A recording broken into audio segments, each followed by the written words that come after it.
Ladies and gentlemen, we are back. NFL Week 2 picks and predictions video. We got an entire slate of NFL games we got to get through. I'm going to go through it as quick as possible. If you can, go ahead, hit that like button, subscribe to the channel. It doesn't cost you anything. You just press a button and it lets me know to keep making these videos. Let's not waste any more time as we kick off Week 2 Thursday night live from the sold-out Arrowhead Stadium in Kansas City.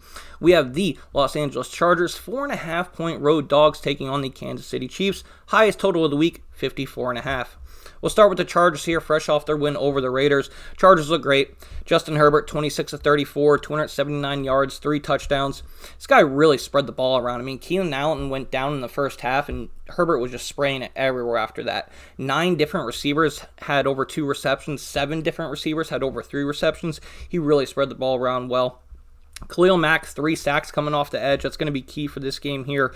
Austin Eckler, not the best day. The Chargers used a 3-headed backfield with Sony Michel and then Joshua Kelly. We'll see if Austin Eckler can get it ramped up in this game here. As far as the Chiefs, hey, no Tyreek Hill, no problem. Patrick Mahomes, the best quarterback of Week 1, 30 of 39, 360 yards, 5 touchdowns. Travis Kelce led this team in all statistical categories from the receiving edge, and all 3 running backs that got involved all averaged over 5 yards a carry. The offensive line really dominated Arizona's front 7. It was a great game there.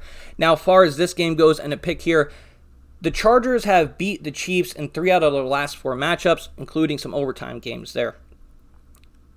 It's always tough to bet against the Chiefs, okay? I understand it's Patrick Mahomes. They got the offense, Andy Reid, the coach. I just think the Chargers are a bad matchup, and I will be taking the Chargers and the 4.5 here. Now, the keys to victory to get this done, we're going to need Khalil Mack and Joey Bosa to come off the edge, not let Patrick Mahomes extend plays, no ad-lib 4th down reads. They're going to have to get to him, apply pressure, and get the ball out of his hands quick. As far as Travis Kelce, the Chargers do have the best safety in the game, in my opinion, in Derwin James. Let's put Derwin James on Travis Kelce. You're never going to stop Travis Kelce, but we're trying to slow him down here. The Chargers, give me the 4.5. They've been in the spot before. They've done it before. They've covered and beaten this team. If Justin Herbert is going to take that next step into that top 3 echelon of quarterbacks, this is the type of game he needs to win. Thursday night, primetime game, Chargers plus 4.5. To kick off the 1 o'clock Sunday slate, we have the Patriots heading into Heinz Field to play the Steelers. Now, the Patriots are 1.5-point favorites in this game with one of the lowest totals of the week at 40.5. Patriots, that offense looked bad on Sunday against Miami. They only had 78 combined rushing yards as a team. Bad breakdowns in coverage. Tyreek Hill got loose. Jalen Waddle got loose. As far as the running backs, Damian Harris outplayed and outproduced Ramondre Stevenson. I'm not sure what's going on with the defense. I'm sure Bill will fix it. He'll tidy things up over there. Mac Jones isn't ready to lead this team with 78 rushing yards. This needs to be a team with triple-digit rush yards each week and let Mac convert 3rd downs and extend drives. As far as Pittsburgh goes, sort of the same situation there. We do know that J.J. Watt is out. He has that pec injury. Minkah Fitzpatrick was electric. The guy had over 10 tackles, an interception. He blocked the kick to extend the game. Najee left. He was dealing with that Liz Frank injury in his foot during the offseason. That's something we were worried about. Mitchell Trubisky had to pass the ball 38 times in this game. Mitchell Trubisky is not a quarterback you want throwing the ball 38 times for you to win in the NFL. Listen, this is a tough game to cap. I love Bill Belichick. I love Mike Tomlin. I think they're both excellent. As far as a winner for this game, I don't foresee either one of these guys starting out 0-2 on the season, and since the Steelers did win and the Patriots lost, I'm going to take the Patriots to win this game. Both coaches go to 1-1 and prepare to Week 3. The total is really the play I like here, under 40.5.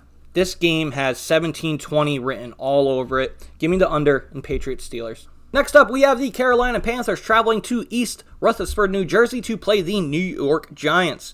Panthers 2.5-point dogs in this game with a over-under of 42.5. We'll start with the Panthers. Boy, they lost a little bit of a heartbreaker there at home to the Cleveland Browns in Week 1. Baker was not great, although he did make plays when the team really needed it. They're going to have to shore up this offensive line. I don't know if it's a problem with Carolina or just the Browns' defensive front 7 is just that good, but they lived in the backfield. I mean, Christian McCaffrey had to fight for every yard he got. It was tough to get things going in the passing game. Now, Christian still did do what he does. I mean, he did get into the end zone. He caught a couple of balls, had those attempts on the ground. As far as the Giants go, Saquon Barkley's all the way back. I mean, this guy is electric. We saw those flashes in 2019, his rookie year, dealing with the injuries. He looks to be all the way back. Over 200 total, nearly 200 total yards. He led the team with 6 receptions. The defense only had 1 sack. They're going to have to be better. Now, they did hold Derrick Henry to only 82 yards on the ground. That is impressive. This game is a real toss-up. I mean, there's better spots on the slate for you to put your money at, but if you do need to have some action in this game, you got to take the Panthers and the points. And do I think Brian Daboll is a better head coach than Matt Rule? Yes, I do. But at the end of the day, when you wake up Monday morning and the Giants lost this game, you're going to have to look at yourself in the mirror and know that you laid points. You laid points with Daniel Jones and the New York Giants. And for that reason alone, give me the Panthers plus the 2.5. Moving on up the slate, we have the New York Football Jets traveling to Cleveland to play the Browns. Now the Jets are 5.5-point dogs in this game with an over-under 40.5 points. We'll start with the Jets here. I mean, they just got beat up by the Ravens, plain and simple. Joe Flacco had to throw the ball 60 times. Joe Flacco threw the ball 60 times. You're never going to win football games with that recipe. Both their running backs and Michael and Breece Hall got involved. They were involved in the passing game, 6 and 7 receptions. The defense was bad. Robert Saleh, he's the defensive-minded coach. This is the guy that they brought in from the San Francisco 49ers 2 years ago when he had that defense humming. They're not really doing much there. There's not too much to like or be excited for if you are a New York Jets fan. As far as Cleveland goes, hey, they got out with a win. They won the Baker Bowl.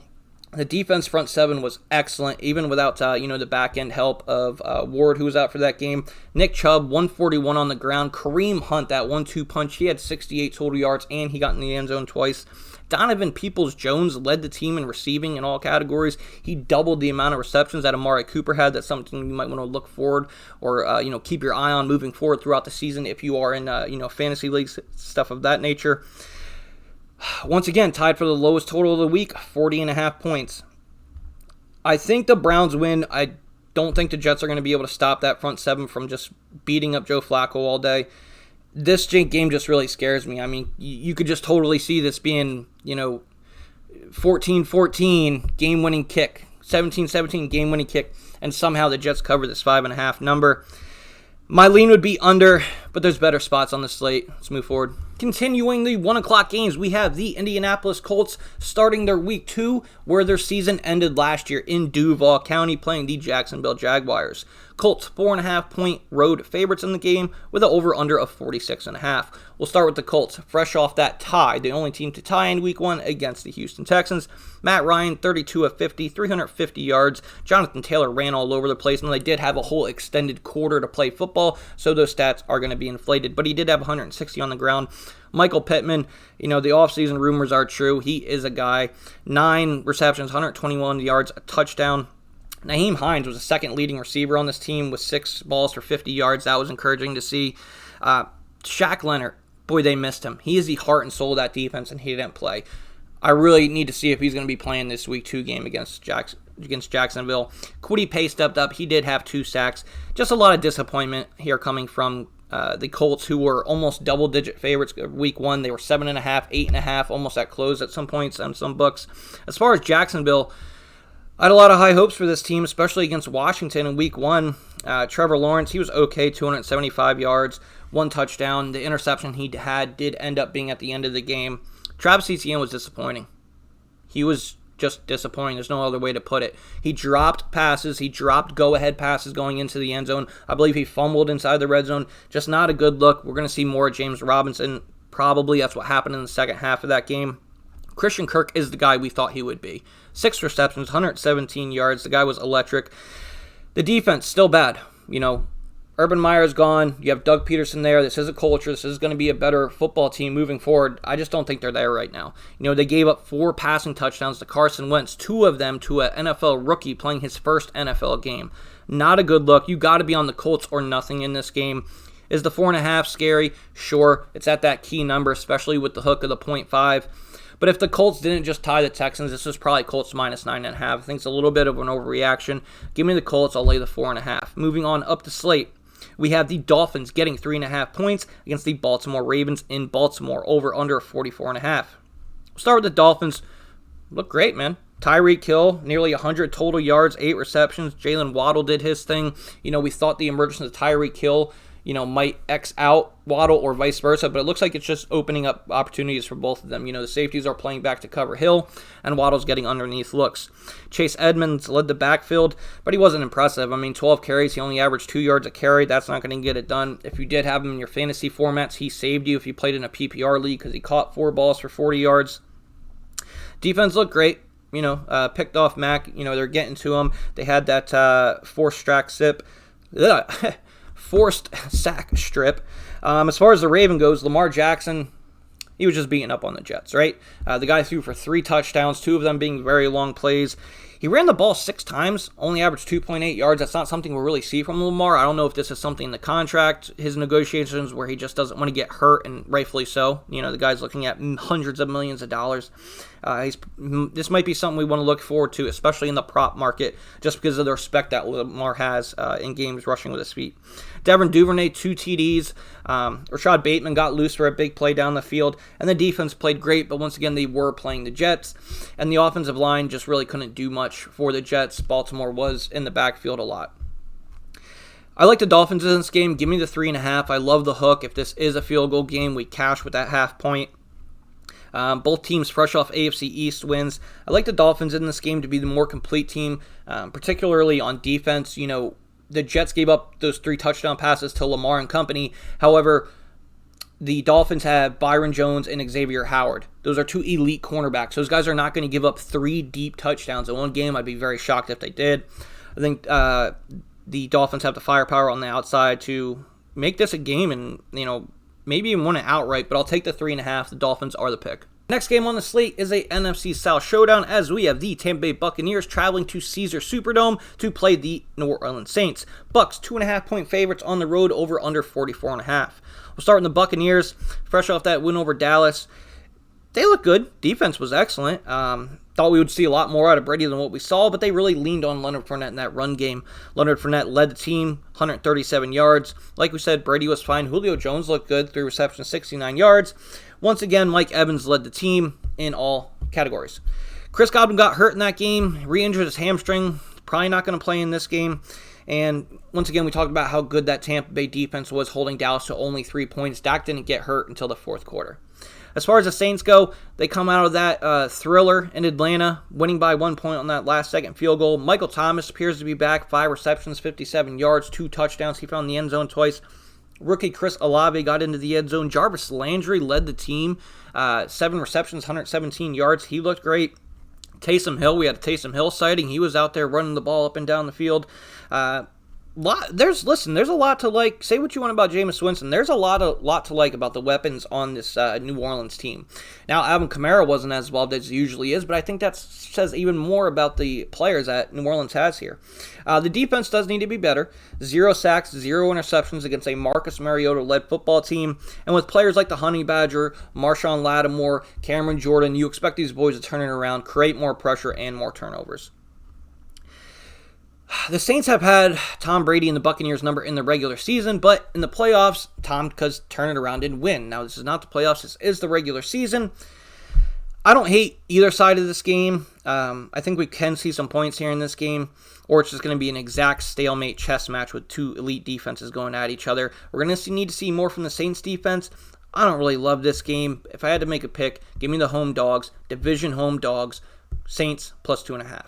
And for the next game, we travel to the Motor City as we have the Washington Commanders going in to play the Detroit Lions. Now, Carson Wentz, the cardiac kids are back, folks. I mean, this guy, he's great to watch. He'll throw an interception one drive, and the next drive he'll throw a 50-yard touchdown. Makes for good TV. Wentz, 113 yards, 4 touchdowns, 2 interceptions. We talked about the rookie Jahan Dotson balling out in his first game. Antonio Gibson really did a lot. 130 total yards, really heavily involved in the passing game. He had 7 receptions.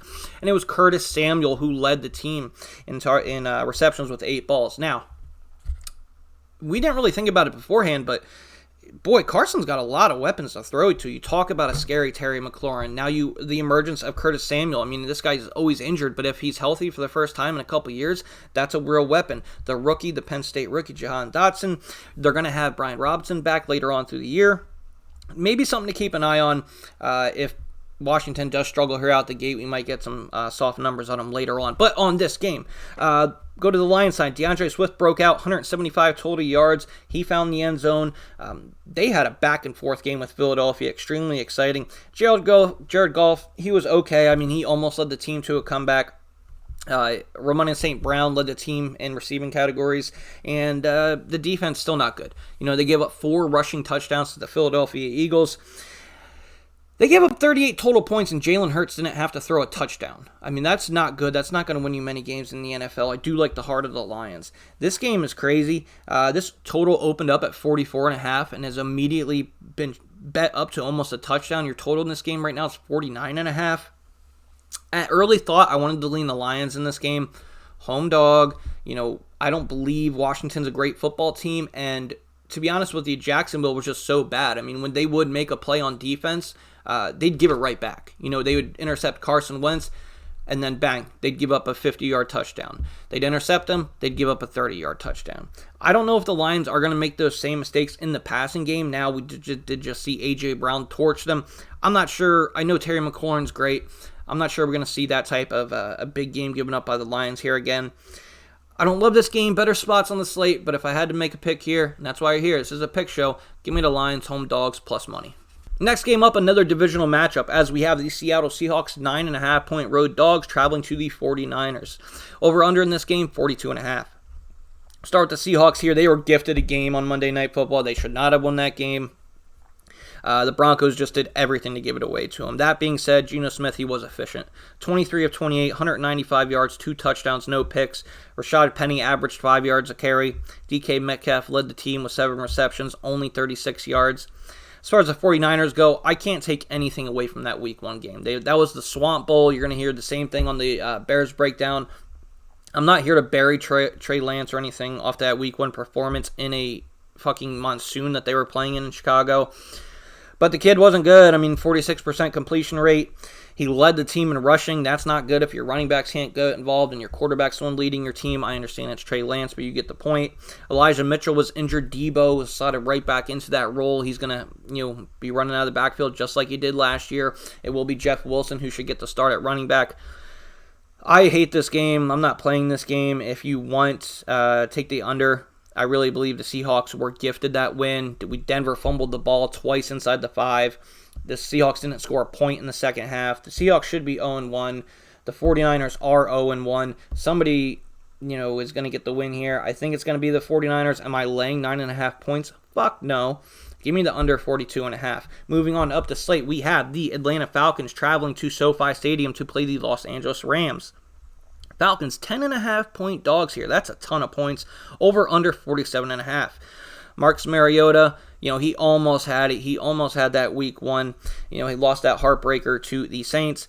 Mariota 215 yards, 72 yards on the ground. That's very good. Extending drives, making plays. Cordell Patterson, 136 total yards, 1 touchdown. The rumors of his demise clearly exaggerated. Kyle Pitts, extremely quiet, only 19 yards. Rookie Drake London led the team with 5 receptions and 74 yards. Defense had 4 sacks, and they covered the game. They were 5.5-point dogs, so 1-0 ATS to head into Week 2 for the Atlanta Falcons, whereas we have the reigning defending Super Bowl champs on the other hand. Yikes. They got absolutely smoked at home in their opener against the Bills. Matthew Stafford, 29 of 41, 240 yards, 3 interceptions. Cooper Kupp just does Cooper Kupp things. 13 receptions, 128 yards. He found the end zone, and again, the Cooper Kupp touchdown was the only touchdown that the Rams were able to put up on the board. The offense wasn't impressive. The running game really struggled. So I don't really know. We know the Bills had the number 1 defense in the league last year. Is it just the Bills are the Bills, or is there something to this Rams offense? The Rams did lose Kevin O'Connell, the offensive coordinator. He is now the head coach for the Minnesota Vikings, and we saw how fantastic that team looked, particularly Justin Jefferson on Sunday.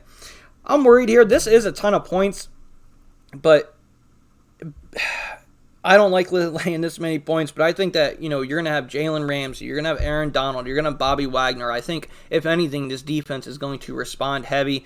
I'll trust in Matthew Stafford to figure it out. Hopefully that elbow isn't like an actual injury, okay, and he just had a bad game. I'll trust in Sean McVay and these boys to get it done. This spread is disgusting. Maybe throw the Rams in a teaser, get that down to, say, Christ, even that's 4.5. This game sucks. Next up, we have the Arizona Cardinals traveling to the Death Star to play the Las Vegas Raiders. The Cardinals, 5.5-point road dogs with the over-under of 51.5, the second highest total of the week. The Cardinals absolutely embarrassed in their home opener. I mean, yes, I know it was to the Chiefs, but 44-21 loss for a team like the Cardinals that had high expectations. Greg Dortch led the team in receiving. Let me say that again for you. Greg Dortch led the team in receiving. That's not good. Kyler Murray. We know DeAndre Hopkins won't be back for another 6 weeks, but when you have guys like Hollywood Brown and Zach Ertz, I know Zach Ertz was playing through that injury, you just expect to see more. Now, both the ladders of Hollywood Brown and Zach Ertz did find their way into the end zone. Kyler's going to have to be a lot better. The rushing game wasn't good. James Conner only averaged 2 yards per carry. That's not good either. Let's not try to overreact that it was only week 1. Now we go over to the Raiders here. Derek Carr, 3 interceptions, and this guy's got to spread it around. He targeted Devontae Adams 17 times. You have Darren Waller, one of the top 3 tight ends in the National Football League. You have Hunter Renfrow, one of the best slot wide receivers in the National Football League, and you're targeting Devontae 17 times. I understand he's a fantastic wide receiver, but defenses are going to key in on that, okay? I believe the Raiders will be more offensively balanced moving forward. And then Josh Jacobs, got to get him involved more in the running game. The guy averaged 6 yards per carry, and he only got to carry the ball like 8 or 9 times. That's not good. Give me the Cardinals plus the 5.5 in this game. I don't love it, but I do think this is going to be a much closer game. The total of 51.5, like we said, one of the second highest totals of the week. Something like that. Give me the Cardinals to bounce back. The Raiders at home. This is a close game. 27-24 Raiders, Cardinals cover. Give me the Cards plus the 5.5. Moving on up the card, we have the Texans getting 9.5 points on the road going against the Denver Broncos with the over-under of 45.5. Texans coming off that tie against the Indianapolis Colts in week 1 at home. Texans surprising a lot of people. They were the biggest underdog last week. Dougie Mills was good, 240 yards, 2 touchdowns, 0 interceptions. If Davis Mills can continue to just keep the team in the game by not making mistakes and convert third downs, the Texans could hang in games and surprise a lot of people. Rex Burkhead led the team in carries, not Dameon Pierce. Pierce had 11, Burkhead had 14. And Burkhead is obviously the clear receiving down back, but the surprise was getting those first and second down carries. Brandon Cooks, one of the most consistent and great wide receivers in the National Football League. He puts up points again, 7 receptions, 82 yards. O.J. Howard caught 2 touchdowns. Surprise signing there. I'm sure not a lot of people even knew O.J. Howard signed there, a former first-round pick at the tight end position. And veteran Jerry Hughes really led the defense, 2 sacks, 1 interception. He was great. The Broncos, you already heard me go off on the Seattle game. Russell Wilson didn't target a wide receiver until the second quarter of the game. He finished 340 yards and a touchdown. Both Javonte Williams and Melvin Gordon fumbled the ball inside the 5-yard line. That's not good. Melvin Gordon out-touched Javonte Williams. Melvin Gordon had 12 carries. Javonte Williams only had 7. However, Javonte Williams was heavily involved in the passing game. He caught 11 receptions. Jerry Jeudy showed out, 4 balls, 102 yards, and a touchdown. Now, I think with all the weapons that Russ has on the outside, we're not going to see something like we saw, where he just targeted the running backs and the tight ends throughout the first 20 minutes of the game. That can't be the case if these guys are going to, be an explosive offense like we want them to see. Russell Wilson was targeting third and second string tight ends over and over again that first couple drives. Not good. Now, with the fumbles and what happened, I do think the Broncos are going to absolutely turn it on this game. Big bounce back spot for the Broncos here. This is at 9.5. Obviously, it's a lot of numbers, but for a favorite that I will be willing to back this week, I'll lay the points with the Broncos. Give me Denver. And your last game at the 4:30 slate will be the Cincinnati Bengals traveling to Jerry World to play the Cowboys. Now, this line opened up Bengals minus 1.5. Then the Dak Prescott injury news came out, and it's now reopened up at Bengals minus 7.5. Over-under in this game is 43.5 points. We'll start with the Bengals. Yes, Joe Burrow had a rough game. He threw 4 interceptions. But I think a lot of quarterbacks, particularly divisional quarterbacks playing the Pittsburgh Steelers, are going to have rough games. It didn't stop Joe Burrow, though. He didn't miss a beat. He got beat up all game. Joey Burrow's been sacked 24 times in the last 4 games. Something we're going to want to keep our eye on here.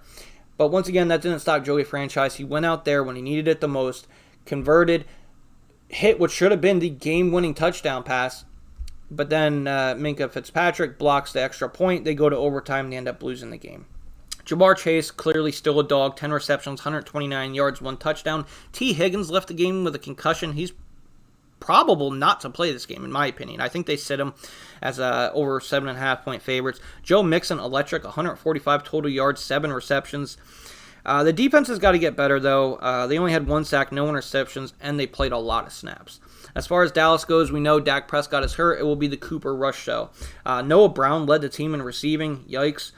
Zeke looked great, 10 carries, averaged over 5 yards a carry.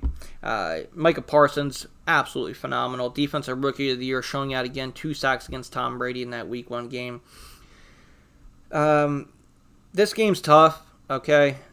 Clearly, you want to say the Bengals, just lay the points, buy it down to 6.5, do whatever you can to try to get your angle on this game.